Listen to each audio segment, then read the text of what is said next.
नमस्कार, आप देख रहे हैं किसान बुलेटिन। मैं हूं आपके साथ प्राची तिवारी।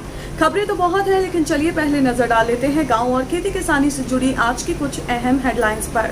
सोनू सूद ने किसान को खरीद कर दी भैंस। बिहार बाढ़ में बेटा और एक भैंस खो चुका था किसान। किसानों का 21 सूत्रीय मांगों को लेकर प्रदर्शन। भारतीय किसान संघ ने मंडी बंद कर दिया धरना। कोरोना काल में किसानों का साथी बना स्मार्टफोन। ऑनलाइन सब्जियां बेचकर मुनाफा कमा रहे हैं किसान। जब से लॉकडाउन शुरू हुआ है तब से बॉलीवुड के एकमात्र सेलिब्रिटी सोनू सूद ही हैं जो लगातार गरीबों और मजदूरों की मदद करते नजर आ रहे हैं। और अब इसी कड़ी में सोनू सूद ने अपनी मदद के हाथ किसानों तक भी पहुंचाना शुरू कर दिया है। दरअसल अब सोनू सूद ने बिहार के एक किसान की मदद की है। आपको बता दें कि बिहार के चंपारण जिले के रहने वाले किसान भोला ने बिहार में आई बाढ़ में अपना एक बेटा और एक भैंस खो दी थी। हालांकि बेटे को खोने का दर्द तो सोनू सूद कम नहीं कर सकते, मगर उन्होंने किसान के लिए एक नई भैंस खरीदकर जरूर दे दी है और उनकी आजीविका का एकमात्र सहारा किसान को लौटा दिया है। सोनू सूद के इस नेक काम को ट्विटर हैंडल पर एक अकाउंट द्वारा शेयर किया गया था, जिसे रीट्वीट करते हुए सोनू सूद ने लिखा है कि मैं अपनी पहली कार खरीदने पर भी इतना खुश नहीं था जितना आपके लिए भैंस खरीद कर हूँ। जब मैं बिहार आऊंगा तो इस भैंस का ताज़ा दूध जरूर पीऊंगा। सोनू सूद के इस दरियादिली को देखकर उनके फैंस की संख्या दिनों दिन बढ़ती जा रही है। और भला बढ़े भी क्यों ना, जो काम गरीब किसान और मजदूरों के लिए देश की सरकार ना कर सकी वो सोनू सूद ने कर दिखाया है। राजस्थान के कोटा जिले में बीते शुक्रवार को भारतीय किसान संघ की तरफ से 21 सूत्रीय मांगों को लेकर प्रदर्शन किया गया। साथ ही संभाग की मंडियों को भी सोमवार तक बंद रखने का आदेश जारी किया गया। दरअसल भारतीय किसान संघ ने सरकार के सामने 21 सूत्रीय मांगे रखी हैं, जिनमें किसानों का 6 महीने का कृषि और घरेलू बिजली माफ करने, 2017 से चल रही पेलेंट्री माफी योजना वापस शुरू करने, विद्युत बलों में लगने वाली LPS खत्म करने, कृषि विद्युत कनेक्शनों के आवेदनों पर लगाई रोक हटाने और टिड्डी नियंत्रण, फसल बीमा की विसंगतियों को दूर करने जैसी बहुत सारी मांगे शामिल हैं। इसे लेकर ही बीते दिन किसानों, आड़तियों और संगठनों ने मिलकर मंडी बंद कर गेट पर ही धरना दिया। इस दौरान सरकार को किसान संगठनों ने चेतावनी देते हुए कहा है कि अगर उनकी मांगों पर कोई फैसला नहीं लिया गया तो किसान मिलकर आंदोलन तेज करेंगे और गांव दहाड़ी से लेकर नगर और महानगरों को बंद कर दिया जाएगा। एक तरफ कोरोना की वजह से जहां कई लोगों ने अपना रोजगार खो दिया है, तो वहीं बिहार के कुछ किसान व्हाट्सएप के जरिए खूब आमदनी कर रहे हैं।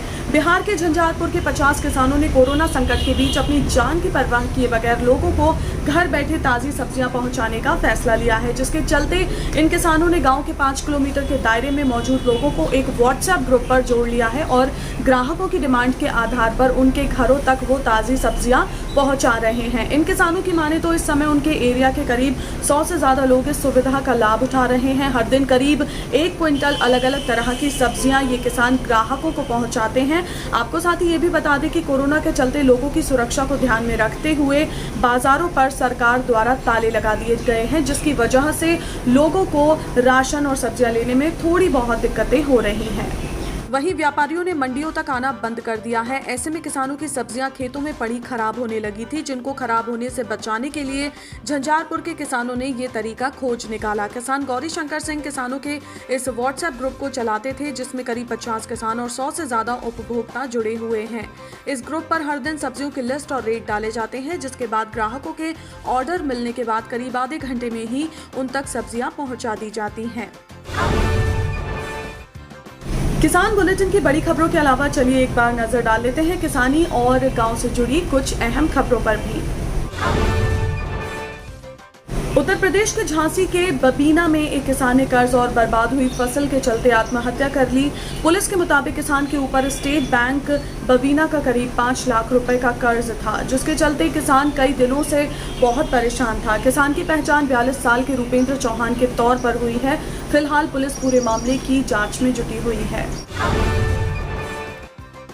उत्तर प्रदेश के दादरी के करीब दर्जन भर गांव की फसलें इस समय जलमग्न हो चुकी हैं, जिसकी बड़ी वजह नहर विभाग और एनटीपीसी लिमिटेड कंपनी की लापरवाही बताई जा रही है। दरअसल पिछले काफी वक्त से नहर विभाग द्वारा नहर की सफाई नहीं कराई गई और कई बार ग्रामीणों और किसानों के शिकायत करने के बावजूद भी कोई एक्शन ही नहीं लिया गया, जिसके चलते पानी ओवरफ्लो होकर गाँव में भर गया। फिलहाल गांव के जो किसान हैं वो काफ़ी परेशानी में हैं। उनकी हज़ारों एकड़ जो फसलें हैं वो इस समय खराब हो चुकी हैं। तो आज के किसान बुलेटिन में फिलहाल इतना ही। आप स्वस्थ रहिए, अपना ध्यान जरूर रखिए। फिलहाल मुझे दीजिए इजाजत। नमस्कार। अगर आप चाहते हैं कि ग्रीन टीवी इसी तरह से किसानों को सशक्त करने के लिए कार्य करता रहे, तो आप भी इसमें अपना सहयोग दे सकते हैं। डिस्क्रिप्शन पर जाकर दिए गए लिंक पर क्लिक करें, पेटीएम करें, NEFT और क्रेडिट कार्ड के जरिए भी आप हमें सहयोग दे सकते हैं। अगर आप हमारा ये वीडियो YouTube पर देख रहे हैं तो हमारे चैनल को सब्सक्राइब करें और अगर FB पर देख रहे हैं तो इसे लाइक करें और शेयर करें।